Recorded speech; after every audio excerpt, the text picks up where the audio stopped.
Hello and welcome to the Plumes of Oz, where today we're going to look at another Australian cockatoo, the gang cockatoo, Calocephalon fimbriatum, meaning beautiful fringed head.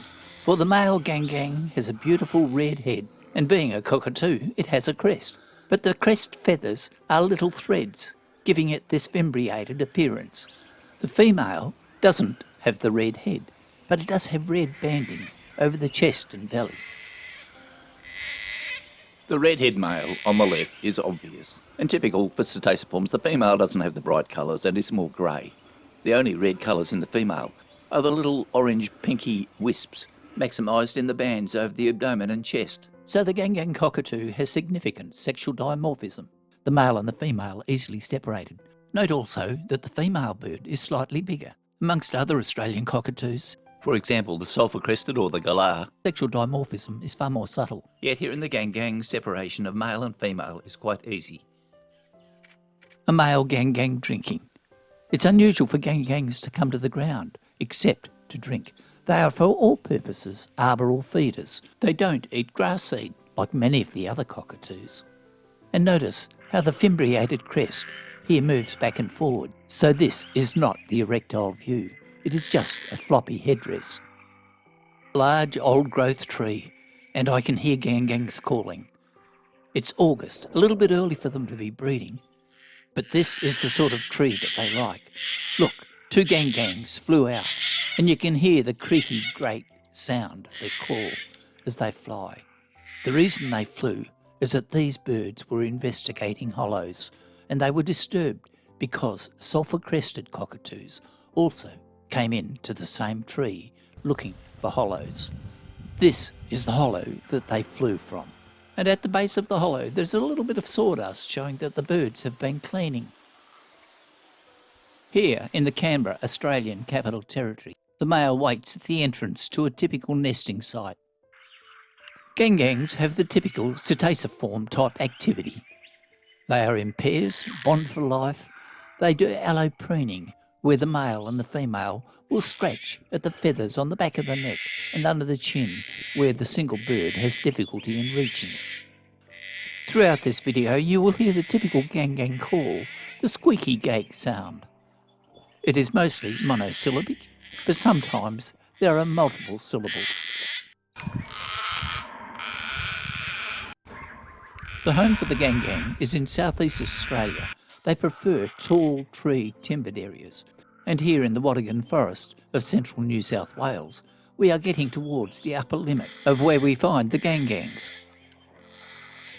The largest group I have found in this area of the Foraging forest is 8 birds. As one goes further south, the numbers increase, and particularly around the Australian Capital Territory or Canberra region, the birds can be found in groups of up to 15 to 20 birds.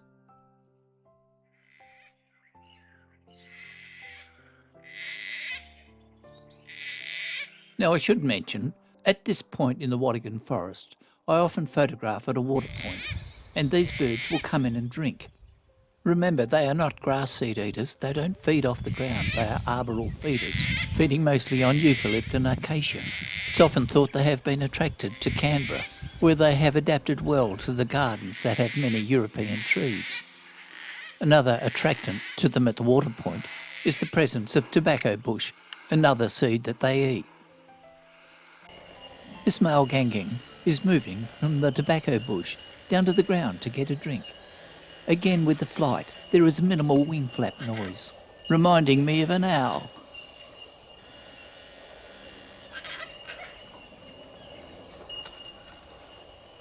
Now we will leave this redhead and go back to the old growth tree in the cleared forest, where the surrounding tall timbers have been removed. For this is the tree where we have seen the gangangs flying in and out and taking an interest in the tree hollows.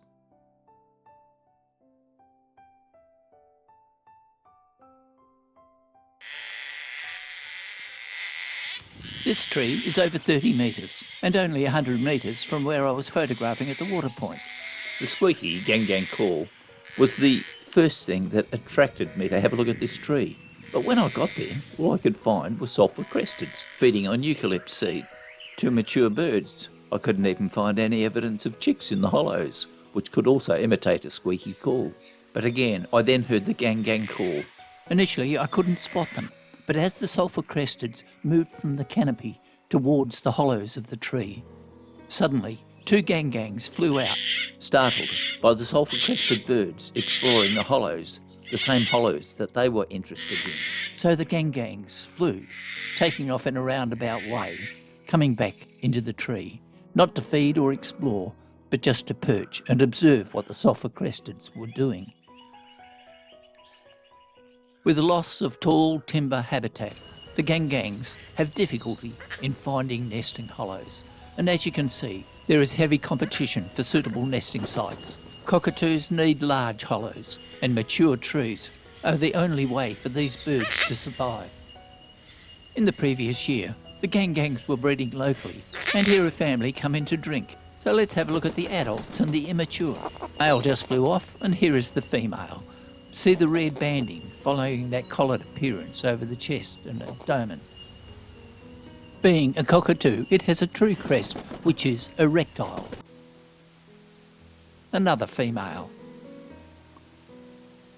Typical cetaceform feet, zygodactylic. 2 toes point forwards and 2 toes backwards. As to the colour of the female gang, we always think of it as being more of a charcoal grey. But look at that green. Often it is said that the green relates more to the immature bird. However, I have seen it in adult birds as well. And look at the crest, an erectile crest. It goes up and down. Now, we have a juvenile male. There is reddening of the cap. The juvenile female doesn't have the red head, and the belly red banding is late to develop.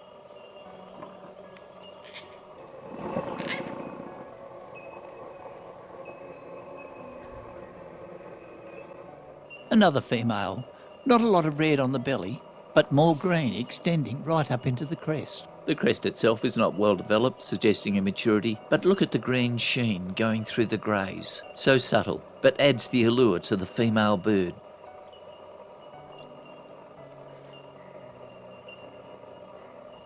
Adult female. Over the ear covert you can see that orange-red blush. As for moving about, feet are obviously the most important part, but with all cetaceforms, including the gangs, the bill is an important appendage for climbing.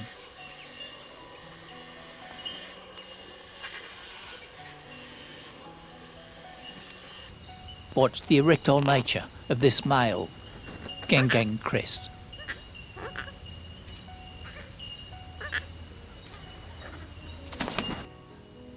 Here, with this mature male bird, the green sheen is again apparent, and as these adults had mature young, I suspect the green sheen may be accentuated in the breeding mode.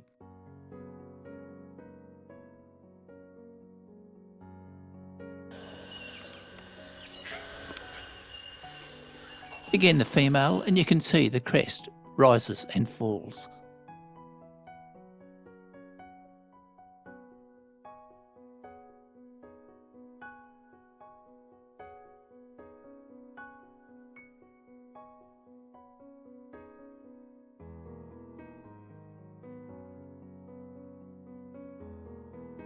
As this was filmed in the northern limits of the gang territory, we don't expect to find large groups. The largest group I've had coming into this water point was 8 birds. I suspect that these groups are largely family-orientated groups, but certainly reports from the more southern areas of New South Wales, the ACT and Victoria, that there are large groups, sometimes coming up to 30 birds.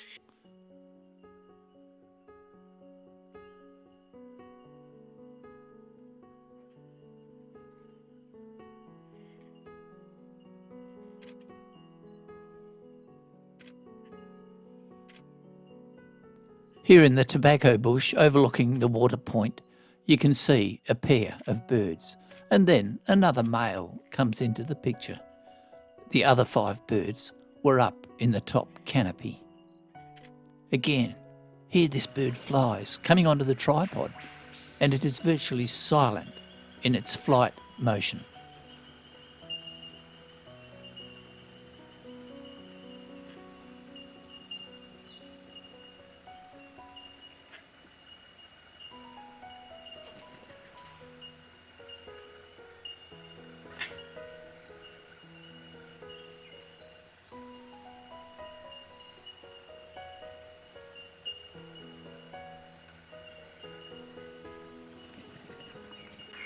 An immature or a female gang without the brilliant red head is always more difficult to find than a male. The charcoal grey in the tall timbers camouflages them, yet when they fly, they call.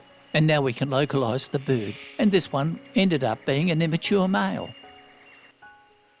Back to the waterhole above it, in the tobacco bush, a red-head male gang cockatoo. And the red head makes it so easy to find. But remember, the gang is found in the tall treetop canopy. So finding them in a small, low-level bush where they are foraging is always a pleasant surprise.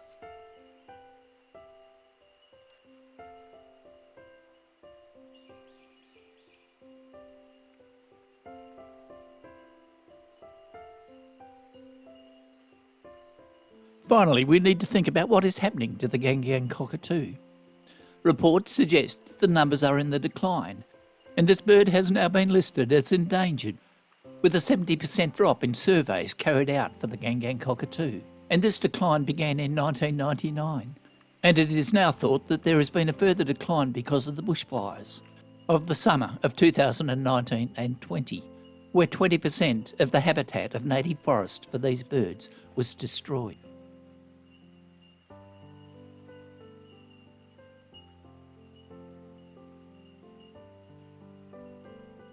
Logging of native forests has always been a concern for the gang cockatoo, and more states are now prohibiting native forest logging.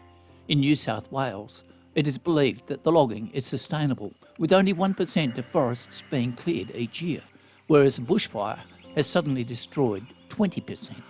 However, after a bushfire, the native forests are quick to re-establish, and fire itself creates more nesting hollows, whereas after clear-fell logging, it takes at least 15 years before the animal diversification is re-established. The timber harvesting group are very aware of the problems of endangered species, and with the logging they are leaving these mature trees. The question is, does a mature tree last that long after adjacent clear-fell logging? And I doubt that this is the case. Global warming may also be a factor. These birds in spring move up into the mountainous areas, into the wet sclerophyll forests, where it is a little cooler and a little bit moister, and here they will breed. They will only come down to the lowlands during the winter periods. With a localised small habitat in southeast Australia, and this marginal movement between summer and winter suggests that these birds are extremely environmentally sensitive, and I suspect that global warming will not be tolerable to this species. With deforestation from fire and logging, and loss of nesting hollows, the gang cockatoo is now being threatened, and sustainable populations depend on nesting hollows. The geographic limits of the gang cockatoo in comparison to other cockatoos, like the galahs, the corellas, sulphur cresteds, suggest that it's a very small ecosystem that it can survive in. So its ability to adapt to environmental change is nowhere near as effective as that of some of the other cockatoos. And as the number of sulphur-crested corellas and lorikeets increase, so there is more competition for nesting hollows, and unfortunately, the gang is probably the loser.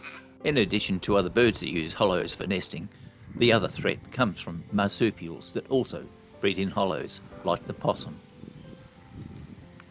Saying all this, I'm very pleased that the forestry have left these mature trees, and it is a tribute to their skill. During October, the birds kept coming back to the tree, and I was ever hopeful that I would one day hear the calls from within a limb saying, "Feed me," but unfortunately this wasn't the case. I have observed this tree right up until the publication of this video, and unfortunately there is no sign of breeding activity. So all the immature birds that we have seen in this video are the result of the previous breeding season. Plumes of Oz is a channel dedicated to the education about Australian birds in the wild. If you have learned something from this video, you could possibly benefit by hitting some of the buttons below. In terms of what's coming next, we are excited to announce that we are going to do an art series on Australian birds. Tell your art friends about this, it will be coming soon.